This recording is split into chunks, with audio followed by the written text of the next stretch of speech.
Cleveland. I'm with Boundary Stone, and we're here to help you by providing you with resources so that you can engage with your world.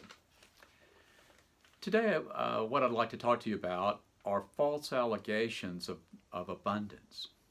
There are some so-called economists out there who tell us that some of the times we've just got too much stuff.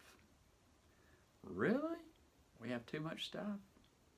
Well, let me ask you a question. How many of you have accomplished everything that you would like to accomplish? No? Well, if you haven't accomplished everything you would like to accomplish, why not? I mean, if we have an overabundance of stuff, and you ought to be able to do that, shouldn't you?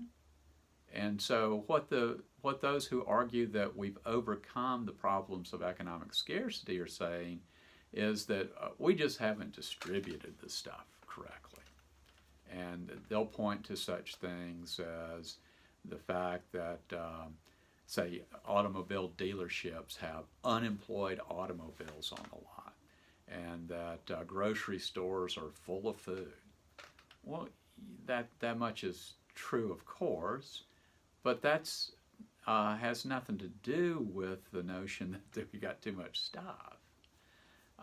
The truth is that we cannot, we'll never get to the point of having too much stuff. Now, one of the problems then is it possible for any particular individual producer to produce more than they can sell?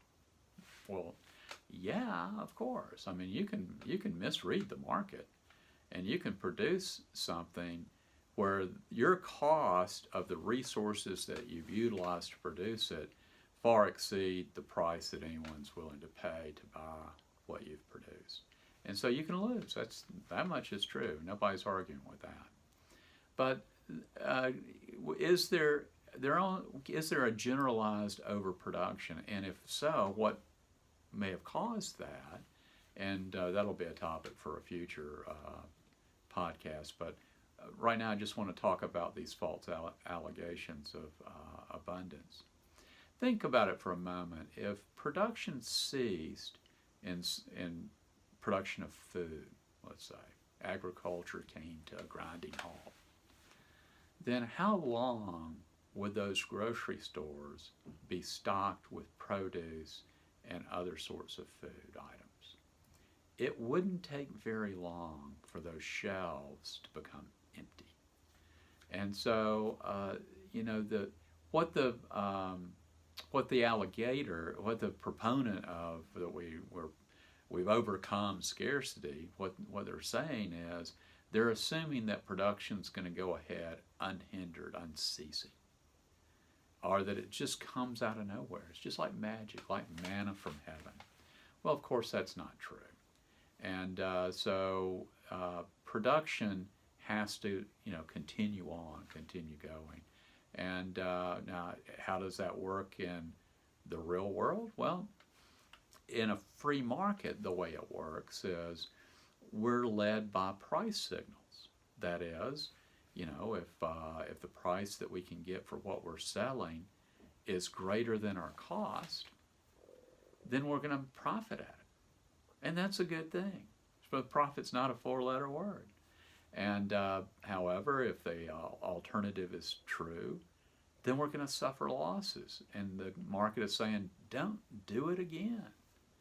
And so through price signals, we're able to engage with one another in ways that are mutually beneficial and that are coordinated. And think more clearly, too. Why is it that businesses maintain inventory? Certainly there's a cost to it. And think about the grocery store. They're stocking their shelves, they're stocking the produce aisle and so forth. And some of that produce is just going to go bad before it's sold. They're not going to be able to sell it. But why do they do it? Well, they do it because they know that when you come in, you're going to make your buying choices by being able to select through what they have.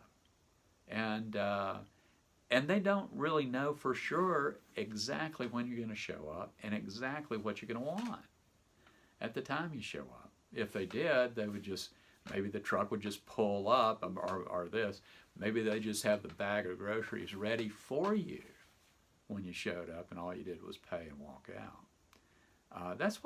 So there's a cost of inventory, but there's a cost of not having inventory that you'll just go to another store. After all, have you ever been to a store?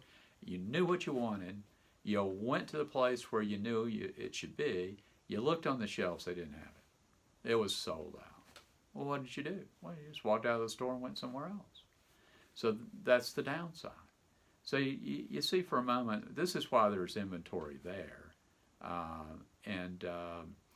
They're always trying to manage that more effectively. So I hope this has been helpful to you. I'll talk to you next time. Dr. Paul Cleveland with Boundary Stone. Check out our website, boundarystone.org, and see the resources that we have for you. Talk to you next time.